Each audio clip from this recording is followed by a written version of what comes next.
Hello and welcome back to episode 9 of i75Live. We had a very interesting week of football across the board. Yeah, we're going to really. talk a little bit about some baseball. So some big things are happening. Final week of the MLB season. Final week, a lot of wild cards are being decided this week. Weather's going to impact some of it. I know it always comes down to the last week too. I love that about baseball, no matter what. Well, and it's funny because everyone complains about, oh, there's so many games, and then it comes down to the last, like, no, we need to play all these games. So realistically, they could shorten it. I think they could too. But yeah, so MLB comes down. My Braves, we're fighting for the last spot. We're a half game back from Arizona. We're a full game back from New York right now. So we're trying to get in there, even with all of our injuries. It would kind of be a miracle if that ended up happening. Very impressive, honestly. But I want to talk about college football first. This was probably the best week of college football so far. There were a lot of great games. I think the first game we have written down is the Michigan game. That was awesome. I watched most of that game. It was a great game. I think it's great that Michigan won, but 32 passing yards. Oh my goodness.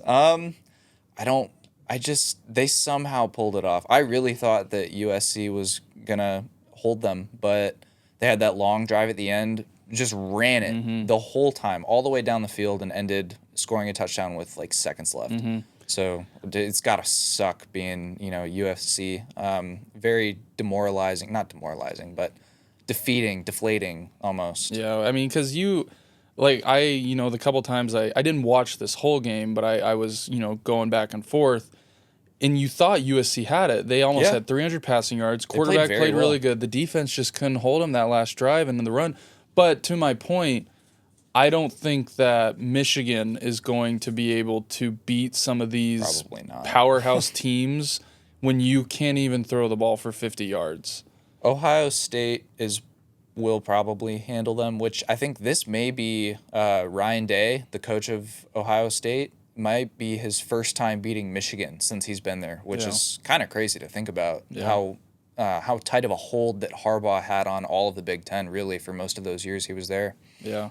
And we kind of saw it when they played Texas. I know it was a different quarterback who started, but they just couldn't keep up with a high-powered offense and a good defense that Texas had.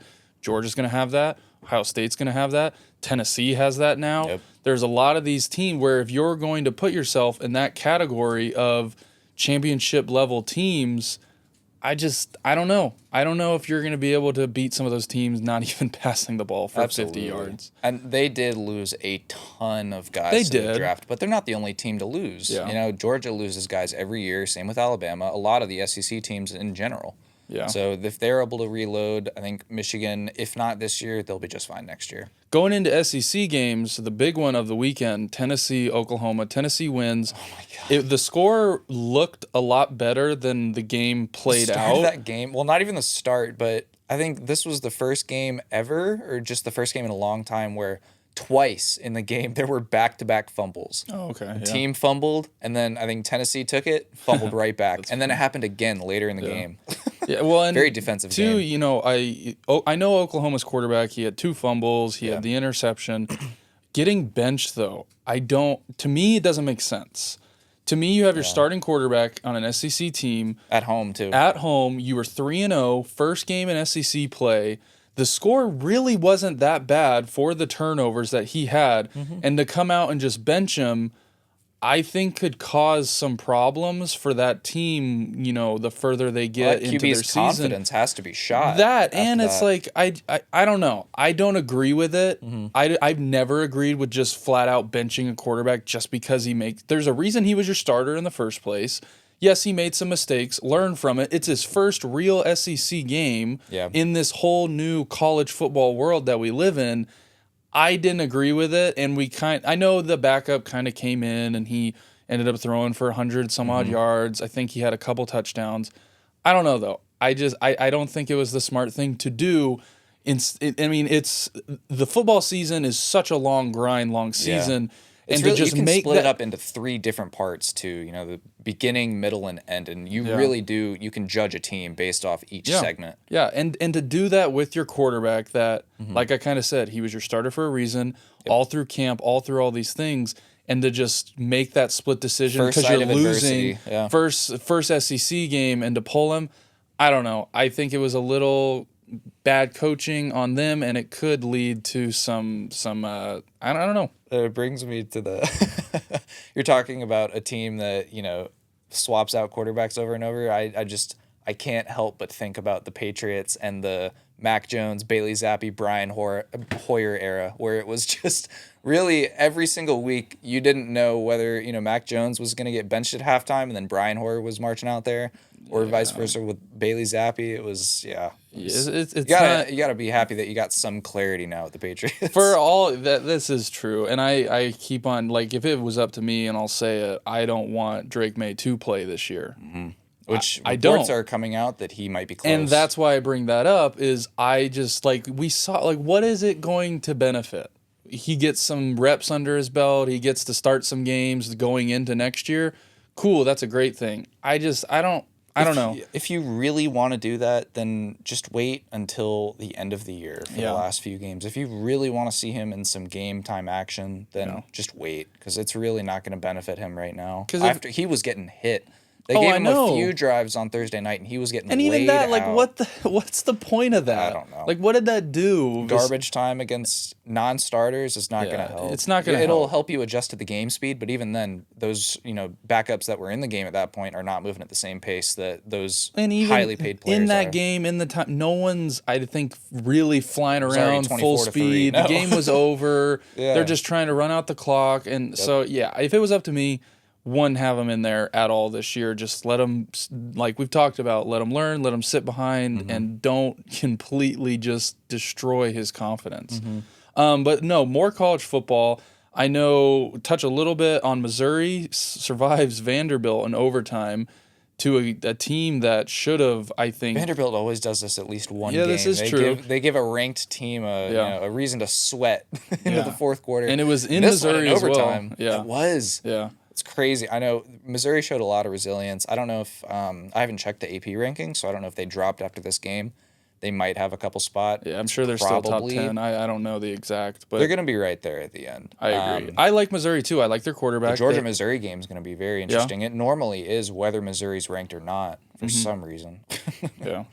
But last college football game. The best one in my opinion. Best ending. Oh my God. The Colorado game ending the way it did. And they had a pretty nice comeback. They were down by a good bit of points. So to me, this kind of, we've seen Colorado get behind in games and they just kind of lay down. All they do is pass the ball, make mistakes, and then blame everything, and they lose the game. They came back all the way. Now they did, I think, get a little lucky with the Hail Mary.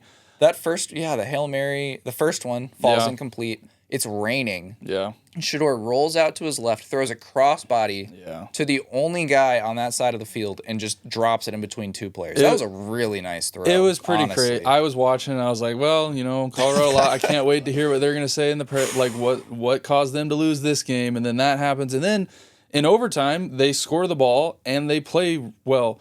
Travis Hunter made an amazing play to force a fumble. That was his Heisman moment. If he wins this year, people are going to look back to that moment and this game in specific, because he had, 12 catches as well? 10 to 12 catches? He had over 100 yards.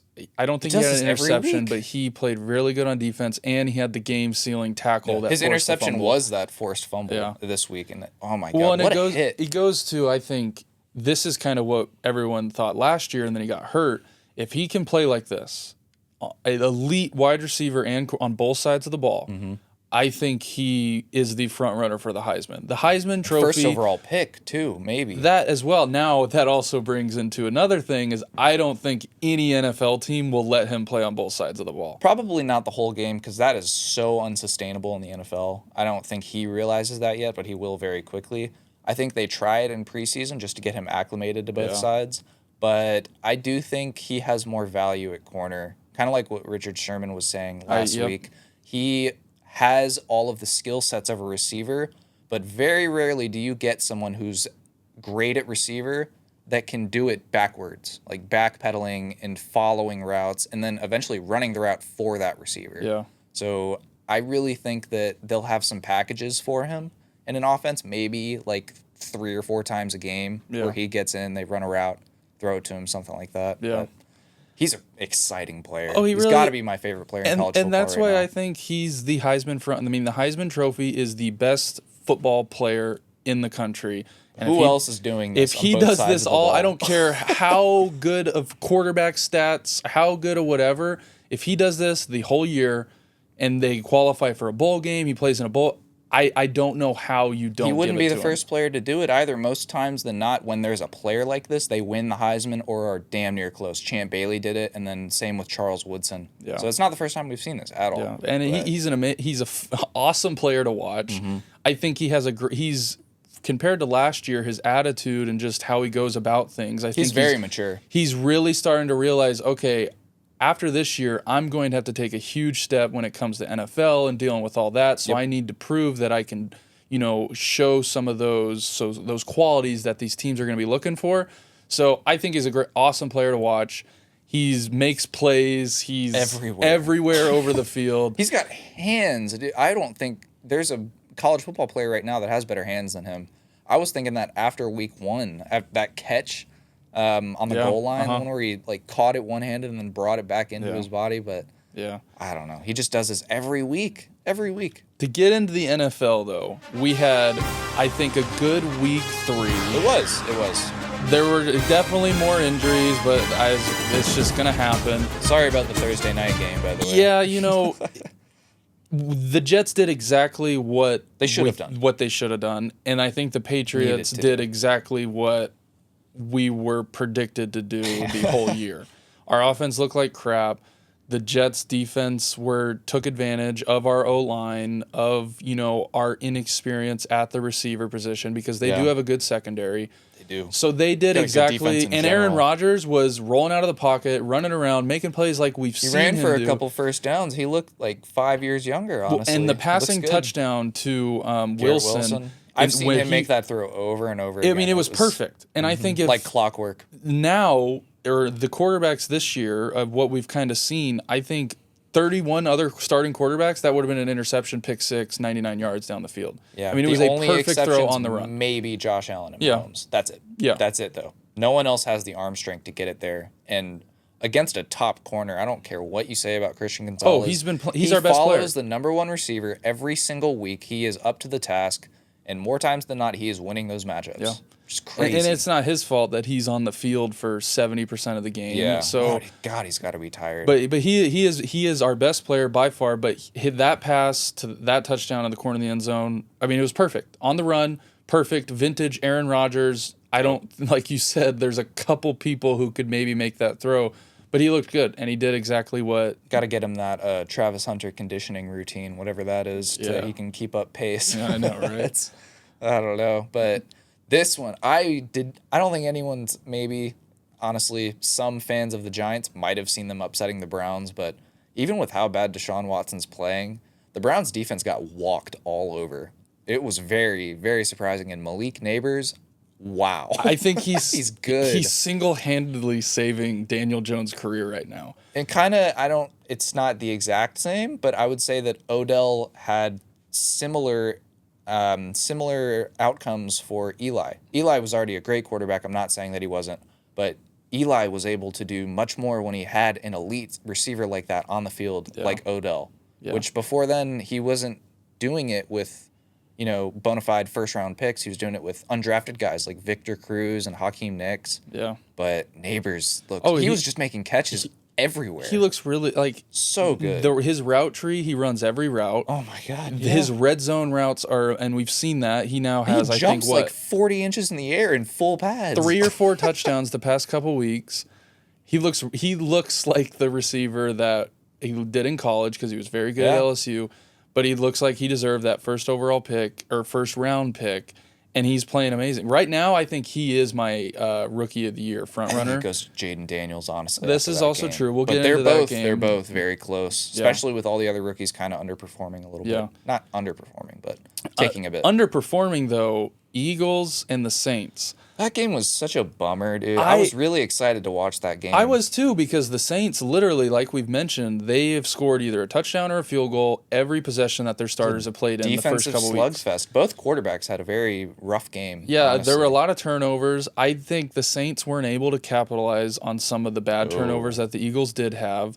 I think the Eagles had 2 turnovers just in the first half. They had an interception and they had a fumble from. Yep. What was it, like 3-0 going into halftime? I think something so. Like that. Yeah, and then the final score was really low as well. Yeah, it was like a little disappointing. Now like I think because I said that watch out Eagles, like this is a trap game for you. It was also a game to also show, hey, it's early in the season. We're still figuring it out. They played really good defense.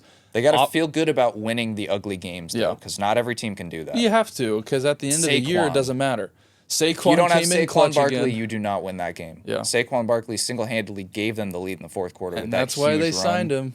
Jeez. And that's why, too, like, when they lost against the Falcons, everyone was so easy to crap on him for dropping that ball, where it's like, if you're going to... He made up for it. He made up for it, but Definitely. if you're going to cheer him on when he does these things, it's got to make it a little bit less like, oh, screw you, you screwed us over, it's your fault. Where, yes, that is the reality of it, that's the truth of it.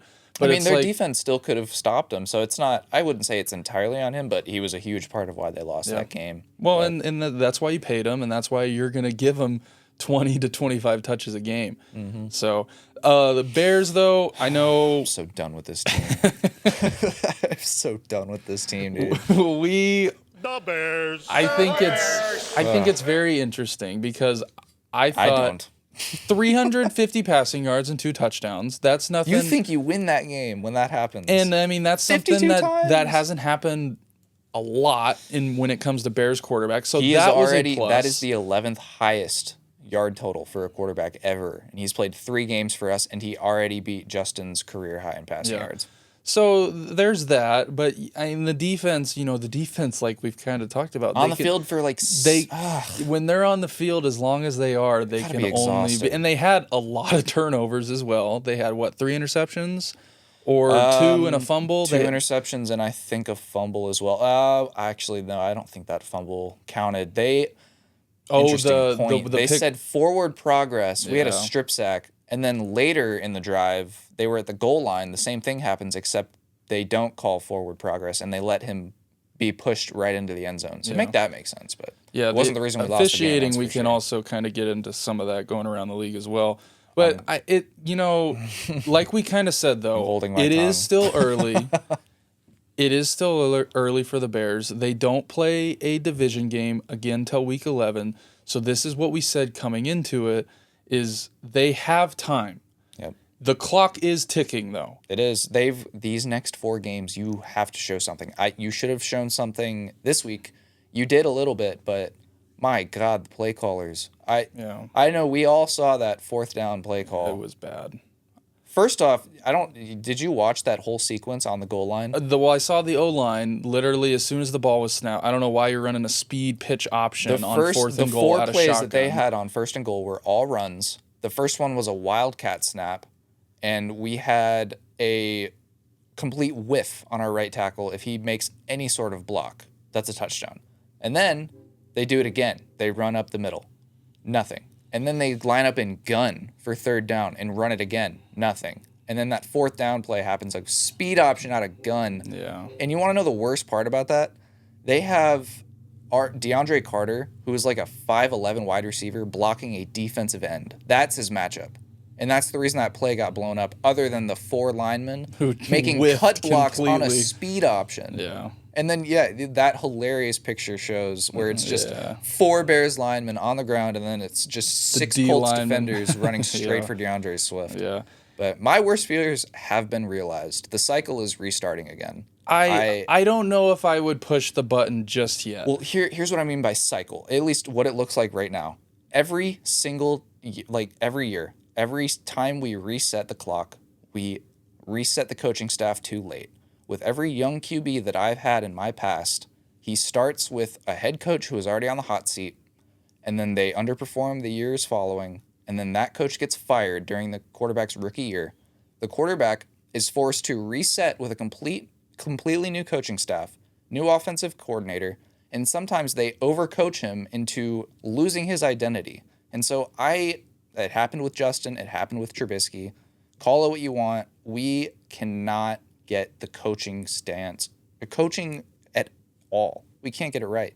And I'm praying that it shows some sort of positivity going forward, because we've got games coming up that we should win. Yeah. And I'm not, like I said, I know it's probably a little bit easier for me to say, but I'm not pressing the panic button yet. I'm still giving it some time. I won't, because of giving the it some games hope. we have coming up. Like, we play the Rams, who have a goodwill roster right now with everyone on IR, really. And it will make it look good if they go in and beat the Rams, handle them because of what they did to the 49ers. But here's what I'm afraid of.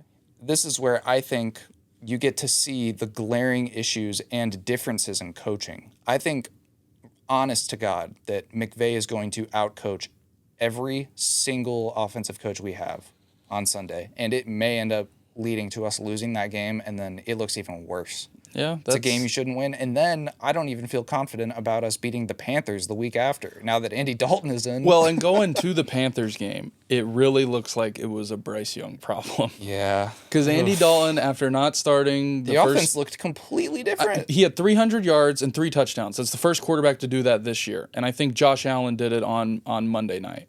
But Andy Dalton was the first quarterback this year, and he didn't even play week 1 and week 2. No, Andy Dalton's still the only quarterback. I think Allen only had like 200 passing yards. He had a ton of touchdowns, but 4 of them. Yeah, so, but Andy Dalton, I think, they had some good pieces on that offense. Miles Sanders, absolutely. Hubbard. I know Deontay Johnson, Adam Thielen, I know is hurt. He got put on IR this week with a hamstring. Yeah. But you had some talent to work with, and Andy Dalton showed that with what he did. And it just kind of, I know I kind of defended Bryce Young a little bit to where, hey, it doesn't look good. It doesn't look good now after that, to where he came in and he looked like he's been playing with that team for years. I know he was throwing some of those balls. Is for him to start again eventually at some point this year, but if Andy Dalton keeps playing why do you take him off the field? How do you not? It doesn't make sense. They've already rejected apparently 4 trade offers from other teams for Bryce Young. Really? So there is interest. Apparently that the teams that are asking to trade for him don't think that it's a Bryce Young issue, but after that game, Andy Dalton has been a very good quarterback in past years. And he's been around a long time, so he's like seen his a lot. season, something like that. So it makes sense that he's probably better than Bryce Young, but it didn't look good. No. So it really didn't. Rams going into the 49ers, I was ecstatic about this because of all I know one game cannot justify it. I completely understand that. The Rams could lose every single game for the rest of the season. But to all the 49ers fans who said horrible things to me about this, I just want to say a quick screw you. And now this is my thing too. If the Rams were healthy, the 49ers weren't healthy. The 49ers defense is healthy, though. Their offense is banged up. George Kittle's out. Debo's out. McCaffrey's out. I'll give them that. Their defense is completely healthy. And they got their starting safety back. I can't remember his name. Yes. So their defense was fine. You wasted a Juwan Jennings legacy game, too. Yes. Well, and even that. You got him going off for what is he? And Ayuk barely had 50 yards with no touch. So the guy you're paying $30 million a year couldn't step up. When Kittle's out, McCaffrey's out. Jennings making like maybe $4 million a year. Yeah, something so like that. That's a whole nother. But the Rams, what they are doing right now with their Make-A-Wish O-line, their Make-A-Wish practice squad defense. Defense. That's the magic of Sean McVay. It is that he is showing his coaching ability.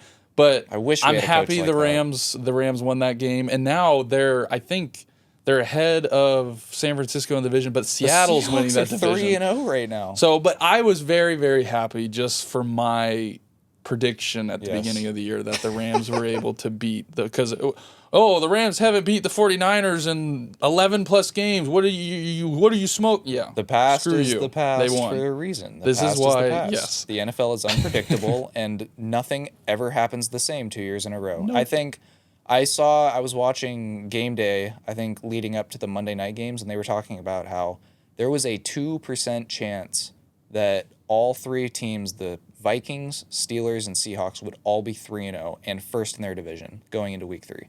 2% chance. Now, And it happened like nothing. I will say the Vikings, because I know everyone's like, okay, it's early, you know. I don't care. They're for real. The Vikings have now beat 2 top 5 teams in the NFL. Yep. With the 49ers, and you heard some of the comments that Brock Purdy made about your scheme on defense that you guys are running right now is crazy. I didn't know what to do. Brian Flores is calling a defensive masterclass every single week, and it's going to lead him to getting a head coaching job. And he again. did the same thing to the Texans. And the Texans were, their running backs were a little banged up, but you still got Stroud, you still got all these receivers, and they only had like 3 points at one. I think it was like halfway through the third quarter, they only had 3 points.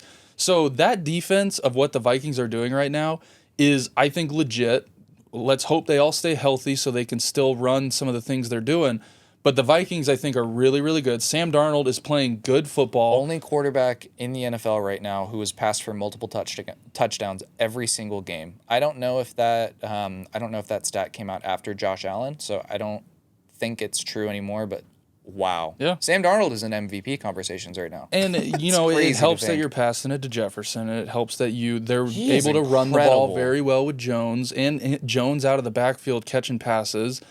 So they're cooking over there in Minnesota when no one thought they were going to be anything this year because of the quarterback, because of all the injuries. We kind of even mentioned it like with fantasy stuff. Like, do you still take Jefferson with all these question marks, with Addison being hurt, with now and now he's top 5 in receiving yards. And has a quarterback who's not making mistakes, who's getting him the ball.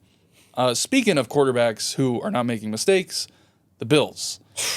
Josh Allen and the Bills right now look like the best team in football. He's my MVP right now. And I think his odds to the MVP, he has the best odds. He's the front runner for MVP. Hands down, he's my MVP right now. You and me, we've had stuff talking about them before of how we did not think that they were going to be this dominant this early with everything they lost. I could not have been more wrong about the Bills. They do. They really look like the most complete team in the NFL right now. It's ridiculous. Their O-line is graded the highest out of every team this year. They can run the ball with Cook. Yep.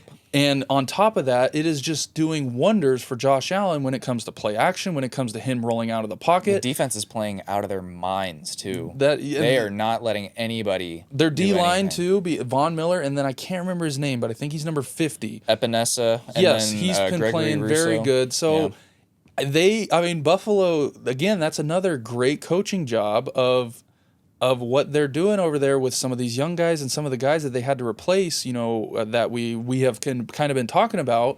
But Josh Allen is playing mistake-free football, something I don't think we've seen since he's always been very, very good, but he has those moments of it's like, what are you doing? He hasn't had any. Now it is early, only 3 weeks. But he hasn't made those boneheaded, that's what you get with Josh Allen. I think they finally have their first real test this week. So I will be tuning into that game the whole way through on Sunday night. But let's talk about last Sunday night. Chiefs. I hate when the end of a game puts a bad taste in my mouth. Yeah. Yes, the Falcons had a chance to win it at the end, and you can't justify running a stretch on 4th and inches. But that was pass interference through and through, and you heard the commentators say it. If you're gonna call pass interference on the week before with the Bengals, this is the exact same thing, but roles reversed. I think it's the exact same thing. Now, and you don't call like I said, you can't base it all on one play, on one penalty. The Falcons could have still won that game. If you're going to call it against the Bengals the way that was, we're just asking them to call it the same way, and it's have not to. that much. Now, I will say though, the Falcons also played very good. They only had, I think they had less than 50 snaps on offense because when they did score, they scored really fast, and when they didn't, it was a 3 and out. So that unfortunately led to the Chiefs having the ball a ton, wearing that defense down. So the Falcons, when the Falcons defense also played very good. They did. The safeties, Jesse Bates, Simmons, they were playing I totally forgot that Simmons played against Mahomes in Denver multiple times. More, I think 3 more than any other player has been able to. Yeah. Yes, it helps playing him twice a year, but And he had the one in the end zone to where it was kind of funny. I saw where baited him. Travis Kelce ran like a little out route, and you could see him like raise his hand up like, hey, this is a touchdown. And then Simmons comes flying over, intercepts it, and you see Kelce go like, oh, wow, that sucks. That brings me Speaking to of Kelsey, though. Travis Kelsey, Non-existent. Meet Cliff. Like, It's- non-existent. And we're saying this now. I guarantee you, he turns into a completely different player for the playoffs. Which is what we said was probably going to happen. He knows that. Why waste the effort? Why risk getting hurt when you know that you're going to be playing meaningful games in January? That is the benefit of having a quarterback like Mahomes and being on a team like the Chiefs. Yeah. It doesn't matter. But not even 10 catches. He's got 69 yards and no touchdowns. And they're still 3-0. And they're 3-0. Yep. Through some controversy, but they're still 3-0. Yeah. Well, I know there's been a lot of people talking about it of, hey, well, when you're in the most commercials out of any NFL player, you're dating the most popular person. Like, how do you not let some of those things affect your play on the field when you're doing just everything, not training, not... So it does make a little... Now, I think he'll work his way into shape towards the end of the year, like we've mentioned. Yes, I'm sure. You just watch. looks tired. We're going to look back and everyone's going to be like, oh, yeah, well, Kelsey did this. And then in the playoffs, the first playoff game, he's going to have 2 touchdowns and 100 yards. Yep. And it's going to be Kelsey's back. This is what... But yeah, it's just weird, and I don't know what. Now other guys are stepping up. Now that Pacheco's hurt, Rashid Rice, that offense runs through Rice right now. It's crazy. He played an amazing game. He was all over the field. His route tree, but I don't know. Kelsey's going to have to step up now because I don't think they're run now. Yes, they were able to run the ball pretty good on the Falcons, but the running backs you have with the rookie Steer and Samaje Perine. Now they have Hunt, so that could change things too. I don't know if they're going to be as consistent as they are with the run game as they were with Pacheco. So only time will tell with that. Yeah. And Kelsey might have to step up a little bit to help Mahomes out. But the Chiefs, though, they figure out how to win games at the end. Every single week. If I said it in our group chat leading up to the end of that game, if the Falcons do not have at least a 2-score lead by the final few drives, they're going to lose. Yeah. And what happened? It happens every single time. Well, and it also reminds me a little bit of, now I think I understand more to why everyone hated the Patriots. How does it feel being on the other side of the fence now? But I have a little more... Be upset with the rest of us. It's not that I'm upset. It's just the fact that, like, it was always... Like, I knew if Tom Brady got the ball with 2 minutes left, there was no question. Game over. We're walking off field goal, walking off touchdown.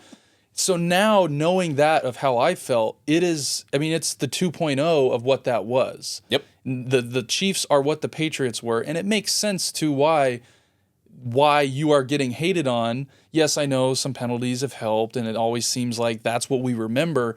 But at the end of the day, I think you're doing something right. Oh, yeah. If every other fan base, every person online is mad at you for winning the game in the last minute, like freaking every week.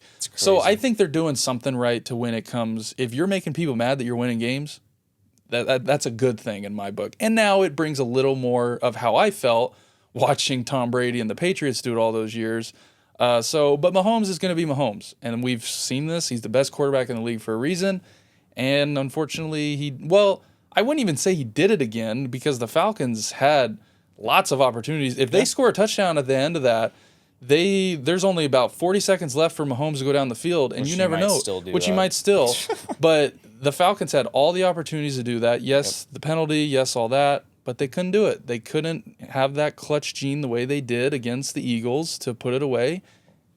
And Mahomes made you pay for it. Yep. And then the final game we got to talk about is probably the Rookie of the Year favorite at this point. Commanders completely upsetting the Bengals, but Jaden Daniels is awesome. Yeah, he looks so good. I think he broke the record for the highest completion percentage from a rookie quarterback. Yeah. I think it was like 91 some odd %. So that was great. Yep. His touchdown to Terry at the end of the game was a beautiful pass. Oh yeah. Just placed it right perfectly in the breadbasket for him to seal the game. I don't know. His play calling his O-line is also playing very well. This is Bears fans. This is what could have been if we were a competent franchise. This is what happens. We're listening to our coaches say, "Oh, hey, it takes time to find identity in the offense." BS. The Commanders were in the exact same position that we were this year, and they are showing what happens when you make the right decisions. When you hire the right offensive coordinator, who we interviewed, Cliff Kingsbury, by the way, decided to give the job to Shane Waldron, who was the mastermind of that 4th and goal play. They spent money, real money, on the offensive line in the offseason, which the Bears did not. We spent money on career backups. And this is what happens when you have an offensive coordinator who tailors the offense to his young QB's strengths. I feel like people ask for it every single year, and more times than not, teams can't seem to figure it out. But the Commanders have the right quarterback, they've got the right play caller, and they have a good O-line. Because Daniels is, yes, he's got 2 really good running backs, and McLaurin is awesome. McCaffrey's been showing a lot, but there's no reason that the Bears shouldn't be doing what we're seeing from the Commanders, except for the reason that coaching is just not there. And I think Dan Quinn is also a great coach because of this.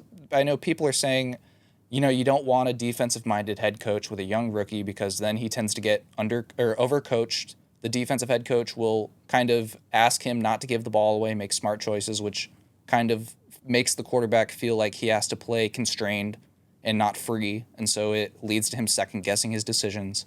But no, Dan Quinn is a leader, and they hired the right offensive coordinator. And honestly, I'm really happy for Commanders fans because they've been in the dumps pretty much as long as we have. And you saw Daniels on the sideline he was like, no, let's go for it. We're going for it. So the confidence is there. And Yes. This is what we said about the Commanders. They are a really, really awesome team to watch. Yeah. They make a lot of great electric. plays. Jaden Daniels is all over the field when he's running the ball, when he's throwing the ball. So I don't know. And with how that division is kind of going now, they could be really competitive when it comes against Dallas, because Dallas is kind of... I want to see what happens when they play the Eagles. I think that's going to be an awesome game. I think... I want to see him play the Cowboys now. That too, yeah. So, now... Very interesting division. Speaking of the Cowboys... This is... Yeah, when I looked up these odds, I was very surprised to see the Cowboys at the top of the list, but it kind of makes sense. And I kind of said this the other night. Bill Belichick...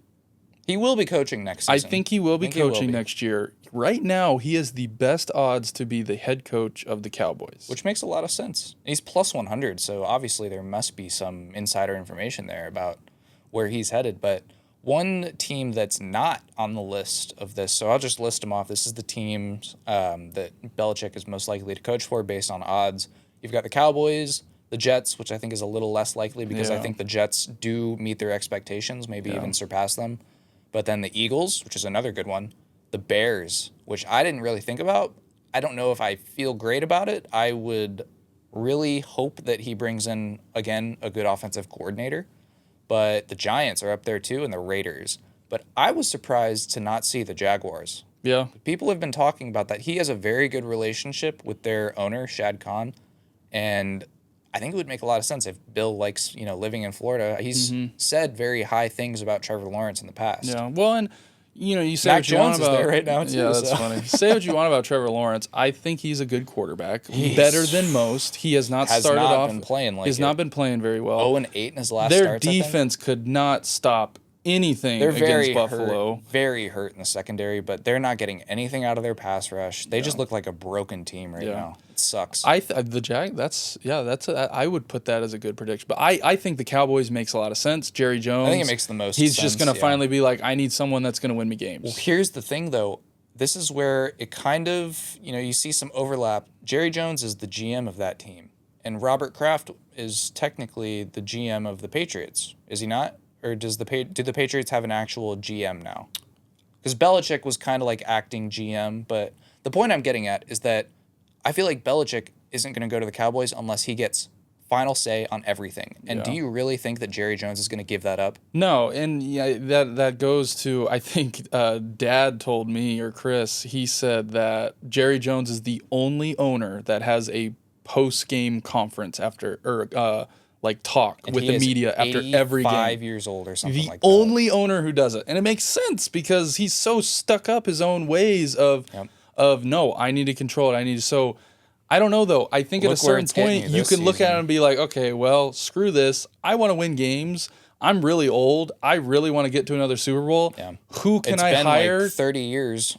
Yeah. Well, and you're paying all these guys all this money now. Yeah. the excuses are really starting to just. Well, this is all on Jerry, too, because they could have had Dak and CD paid early in the offseason, which would have allowed them to go and get some other talent. But they didn't know how much they were going to be paying them, so they couldn't. They had to have. They got cold feet and weren't able to get really anybody. They settled for Zeke, who is, yes, he's an okay running back, but he's not anywhere near as explosive as he was. And so apparently the Derrick Henry game that we just saw was very personal because he lives in Dallas. He came out and said that they couldn't afford him. Couldn't afford him. And I wonder why, because you thought you were going to have all this money tied up, and it turns out that, he's only making like $12 million a year. We could have probably could have swung that, but not the way Jerry handled the offseason. Yeah. It's got to suck if you're a Cowboys fan, really. I agree.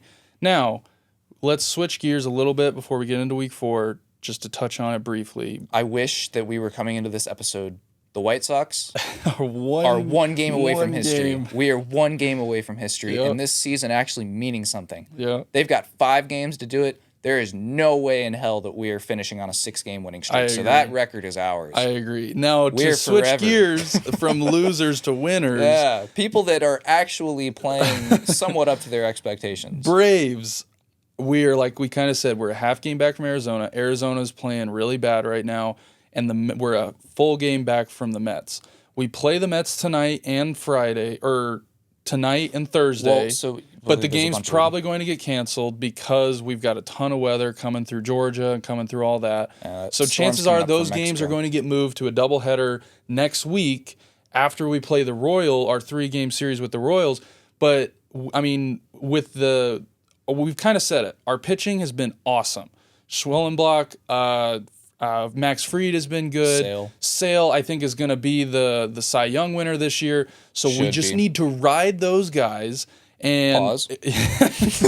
We need to ride our starting pitching and hope to God that our offense can do kind of what we did last night against the Mets to get us into the playoffs. Yeah. Now, part of me is kind of like, do we want to? Because I really hope we don't get there and then embarrass ourselves. But the competitive part of me is no. We're this close. Let's do it with the year that we've had. Let's make the playoffs and build. Anything can happen in October. I agree. And we saw that when we kind of won the World Series a couple years ago. We saw that with Arizona last year. Yeah. Arizona I think they were a wild card. They were the last wild card team. And they made it all the way. Clearly, it can be done. Yes. And the Braves get the benefit of the Met. Well, no, it's really not the benefit. The Mets, whether or not you guys play them before or after this series happened, the Mets finish at the Brewers, who have already clinched their division. So I don't necessarily think that the Brewers are going to be fighting extra hard to win these games. Yeah. Arizona plays another wild card team who should have it locked up in the Padres, and then the Braves have to play the Royals. Mm-hmm. Well, I know the Royals. I think they've clinched already. Not the division because that's Cleveland's, but I think they're good for a wild card spot. Yeah. But still, even if they're not, if I'm wrong about that, that's going to be a good series. So the Braves are going to have to earn it. They really are. We are. And I think Snicker, he came out and said, look, we've got 5 Game 7s. Our last couple, I mean, we have to win. Home stretch. So it's fun as a fan to kind of know that you're playing some meaningful baseball and we got to win, we got to do this. Yeah. So I'm hoping that we can pull it out and, squeak into the playoffs to kind of salvage this year of injury mess that it has been. Very impressive to still make the playoffs after everything that y'all have had to deal with. Yep. It really would be. Yep. So week 4, let's rapid fire these. Just some of our main picks on prime time. Some of our favorite games. Honestly, there are a couple though that I like in here. Yeah. Cowboys and the Giants Thursday night. It has potential. I have to see it 2 weeks in a row from Daniel Jones. Yeah. I really do, because the Cowboys have a good defense. They have a good secondary. On paper, they do. Supposedly. They can get after the quarterback with Micah Parsons and some of those pass rushers. That's what I'm worried about. On paper. So if they do what they're supposed to do, I think it could make Daniel Jones that game just go. But again, it's Thursday night football, and the home team has the advantage on a short week. Yeah. But and the Cowboys are traveling a fair bit. New York is not close to Texas whatsoever. Yeah, on a short week as well, like you said. Next one, Saints-Falcons. Saints at the Falcons. This is a great game. I hope this doesn't turn into another Saints-Eagles games where it's like 15-12 or something like that. Yeah. I really want to see, and the divisional games normally are very competitive. And the Saints and Falcons have always played each other very tight. They've always played very well. But again, Falcons are at home. I think I saw they're a 1.5 point favorite, which means because every home team gets about 3 points, which means technically, if you want to look at it, the Saints are kind of favored in Almost, this. yeah. So, but it makes sense though with the way the offense has been playing for the Saints. The Falcons have really good defense. I think the Falcons are figuring it out on offense with some of their stars, getting them more involved. Yep. So we will see, but this is going to be a fun game. I think this one right here it might be my favorite game of the week. Vikings at Packers, and Jordan Love should be back. Yeah. This game's going to be awesome. In Lambeau, Vikings, both teams are pretty healthy. Now, I will say with that, the way that we've kind of talked about the Vikings defense and how they've been able to plan against some of these really good teams, with Jordan Love coming off of that injury, that could be a little scary for the Packers Brian fans. Flores is licking his chops right now. Yeah. He's going to be going after him all game because I think the Vikings are the only defense in the league right now that have 5 sacks, at least in every single game this week or this year. It's crazy. And now you've got a quarterback coming off of a knee sprain or whatever it was. It's an MCL sprain, yeah. So you never know. The Vikings defense, they've been performing and their offense is they're no slouches either. So, but this game, yes, I have this one circled. Justin Jefferson loves playing the Packers. Yeah. He turns up. I mean, he turns up almost every game, but especially against the Packers. Next one, Rams-Bears. Ugh. I want to say the Bears are going to win this on paper with all the injuries and stuff, but I don't know. I can't even say like that. with the coaching that McVay has done. You are going to see the glaring difference between a good coach and a mediocre coach. A coach that will win you games and a coach that will ride the coattails of a great defense and just take credit for it. Which, yes, I think Eberflus is a great guy, and he's a very good defensive play caller. But I wish that there were a reality where at the end of the year, you just ask Eberflus to take a step down and move to the DC role. Go and get a proven guy who has been a head coach and not a guy that has been fired from other positions that he's held. I need a real head coach in the building, and I need a real offensive coordinator.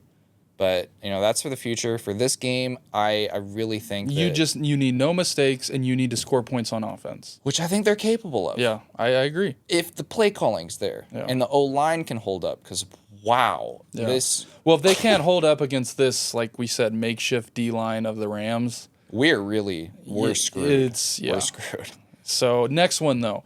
Commanders-Cardinals. This one's going to be a fun This is another game. one that's circled. Awesome. Jaden Daniels is playing really well. No defense Kyler is being Murray, played this game this at could all. be a shootout. I think the point total is like 50.5, somewhere As up it there. should be. As it should be. A lot of points could be scored in this. It's going to be an awesome game. In a dome, too. Marvin could score, another couple touchdowns. So, yeah, I have this one circled, shootout written all over it. Who wins that game, honestly? I really don't. Yeah, Both teams are playing very well. Yeah. The Lions not the Lions, sorry. The Cardinals kind of fluttered against the Lions last week, but I think they bounced back. And like we said, the Commanders are an all-you-can-eat buffet when it comes to receivers. So Marvin Harrison Jr. is going to have a great game, I think. Bills or Ravens Sunday Night Football. Great game. It's in Baltimore, but I think the Ravens have they played a little bit better against the Cowboys. They almost kind of choked it away. This is both, I believe, the Ravens did play the Chiefs, but I think this is a true test for both teams, really. I think they're pretty evenly matched. I think the Bills have a better defense, and obviously the Bills have a better quarterback as of right now. But it's going to be a great game. It's going to be a great game. It's going to be so much fun. Lamar's going to have to run for a lot of yards, I think. Yeah. He's going to have to kind of maybe put the team on his back, score some touchdowns on the ground, make some big plays on third down. But I'm not picking against the Bills until they prove me otherwise. They're in the same category for me as the Chiefs right now. I counted the Bills out at the start of the year. I could not have been more wrong. The Bills are fantastic and a top 2 team in the league right now, in my opinion. They really are. Next one, Monday night, Titans at the Dolphins. The Dolphins are... The Dolphins... It makes me sad, too, because I think the Dolphins are a very fun team to watch. I've always loved watching them. And their defense have got back healthy. The offense has always put up points, at least in the McDaniel area, and the defense is pretty healthy. Yeah. And man, it sucks for that quarterback. And I don't know if we talked about this last week, but does Bryce Young get traded to the Dolphins? Because I think that would make a lot of sense. I bet you that's one of the teams that have reached out. Probably. I really do. I think, any quarterback, even if you went, like, look what the Browns did with Joe Flacco last year. Look what if you got any quarterback to come in there and go, yeah, I get to pass the ball to Jalen Waddle, Tyreek Hill, Devon Achane, QB, hand the ball off to Mostert when he's healthy. And Achane. Yeah. Who I was wrong about, too. Achane, yes, he's, don't get me wrong, he is definitely capped right now because of his offense. I wouldn't say we were wrong about him. It's not like we said he was going to have a terrible year. I won't say we're wrong yet. You're right. Because it is a long year, and for his ADP, where he was taken in fantasy drafts, I don't know that he lives up to it, especially now. Especially with Tyreek Hill. I have Tyreek Hill on a couple teams. I'm trying to trade him away. Yeah. He had 5 points last week. My first-round pick, God. You can't be getting me 5 points. Nope. And so, but that has nothing to do with Tyreek Hill. Yeah, has everything to do with everything around him. Yeah, everything around him. Situation matters more than people think. It really does. It's a huge part. And the Titans, Will Levis is he's had 3 I can't wait to see what picture we get. The Will fourth Levis meme of week 4. Oh yeah, I agree. We're gonna have a Will Levis calendar by the end of the year. It's gonna be awesome. Their defense is good though. Their defense has played good. Yes. But yes, Will Levis, you never know what you're gonna get with him either. I think the Titans win this game. I know it's at Miami. I think it's not too far of a trip for Tennessee, and the Titans have a very good defensive line. And I don't think anyone knows who the QB is going to be for the Raiders or the Dolphins this week, because both quarterbacks, I'm pretty sure, are out with a concussion. Skylar Thompson was out last week. Yeah. So last one, because we've got another doubleheader on Monday night. I kind of hate that they do this. I don't know. Why are they making us choose? It's almost like they know that the Titans at Dolphins is going to be a stinker, or at least one of these games, because it happened last week too.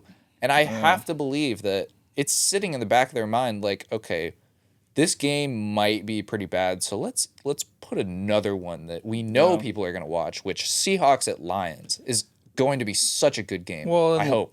Lions are a very good team. They've proven that. And the Seahawks are 3-0. Say what you want about who they've played. They can't control who they've played. Nope. They've beaten the teams that have been placed in front of them. They're 3-0. Geno Smith looks good. He's not making mistakes. He's got good weapons to throw the ball to. Their defense they've got a good young secondary making plays. So this could be, again, another one that's circled of a fun, high-scoring, awesome game to watch. Yep. And not affected by weather at all, which is, playing in a dome. But I want to go back to, because we were talking about baseball and how the games are going to be delayed and stuff like that. Most of our listeners are in Georgia, and we are experiencing a tropical storm. Once again, go figure, it happens like every month here. So if you guys do get hit by the storm, go ahead and check out synergyroofingpro.com for a free consultation. They will get you covered, and I think roofing is a really underrated part of living in the South, because, as you know, owning a home, it's one of your biggest assets. It's literally the roof over your head, so it couldn't be more important. Yeah, so check them out, synergyroofingpro.com, especially with all these storms coming up. They got free consultations. They can come out, look at your roof, get insurance checked by it. So, yes, check them out, synergyroofingpro.com. You can also go to their social media, go to their website, and, they take care of all your roofing needs. Yes, sir. On to the bets of the week. This was kind of a difficult one. There weren't too many good props. I forgot to look for Marvin Harrison, though. After talking about that Commanders and Cardinals game, kind of seems like a pretty good bet. It's early in the week, too, and sometimes it's hard because some of the lines aren't sent out, injuries, everything like that. I think this is a good one, though, because on paper, for the one you picked, it has a lot of... I saw his line, and I was like, really? Yeah. That's kind of criminally low for what they're playing against and what he just did last week. Caleb Williams, it's not biased, it's just a really good bet.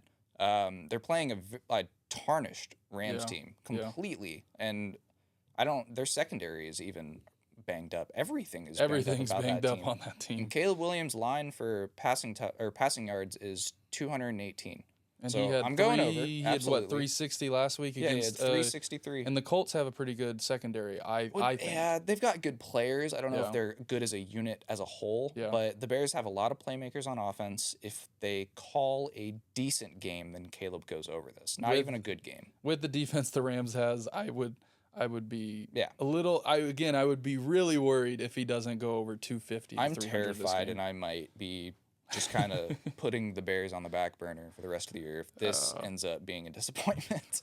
So my bet of the week, I'm taking Lamar Jackson Always a good over bet. half rushing touchdown. I think he's going to have to play very well to beat the Bills on Sunday night. Yeah, it is Sunday night. Yeah. He's going to have to score some points with his legs to keep him in that game. And I It's think always a think good Lamar bet gets in the that end there's zone. going to be at least one read option look on the goal line with him and Derrick Henry, because teams have to sell out for one or the other. If you guess wrong, it's a touchdown. And so, yeah, it's a pretty good bet to make. Speaking of bets, now Derrick Henry, that you bring that up, our couple season bets that we have talked about at the beginning of the year, Henry's looking good. He's got 4 touchdowns already. If Caleb can continue to do this every week, then that one's looking good. Cooper Kupp kind of sucks because he got hurt, but it's only 1,000 yards. He's not on IR. Yeah. So really, he's just week to week. I know he's not back this week. They've already said that. Yeah. But I think he could be back soon. Yeah. And then our other two, we've got Bijan rushing. That's looking decent. Looking good as well. And Saquon rushing. He might be at 1,000 yards by week 10. I said it at the start of the year. I really think Saquon could be the next player to have 1,000 scrimmage yards rushing and receiving, both, and 2,000. So yeah, I think it's still early, but it's looking. Hopefully, y'all promising. tailed that, because it was looking promising. Looking pretty decent. So, that's for sure. Other than that, though, hopefully, again, another great, hopefully injury-free. I know there wasn't a ton of big injuries, but it just happens. Yep. Injury-free football, a lot of great games. If there's a game we missed, let us know. Let us know why we should check it out, or why it would, if it's got some storylines to it. Our primetime picks will be our graphic will get posted on our page. And the player props. And the player props for the week. I think I'm tied with a couple of the other guys at 8-3 right now. Yeah, I think I'm like 6-5. I'm clawing my way back slowly. Yeah, so long season, a lot of games to pick. It helps that, Monday night's got 2, so we can have an extra game to pick 4 from picks. now. But other than that, thank you guys so much. Don't forget, follow social media, TikTok, Instagram, Twitter, all of it. Subscribe to the channel for more. Subscribe to the channel. And we are also working, I know some people have asked, we are working on getting the podcast on Spotify or Apple. For those of you who don't want to go on YouTube and watch the video, I know it's a lot easier to just have it on a Apple and just press play if you're at the gym, if you're driving, work, whatever the case may be. So I know a couple of you guys have asked about that. We are working on that. And other than that, week 4 football, big college football games. We didn't talk about it. Georgia, Alabama. Final touching. I think Alabama wins this game. It's going to be a great game. It's going to be a great game. This is what I was talking about a few weeks ago with Georgia's QBs are asked to run a system.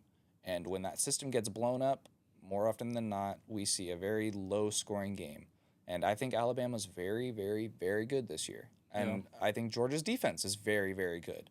But I don't know about Georgia's offense. I really don't. Notably, how they're going to, go against a tough Alabama defense who is going to make you earn every yard. I hate to say it because I am a Georgia fan.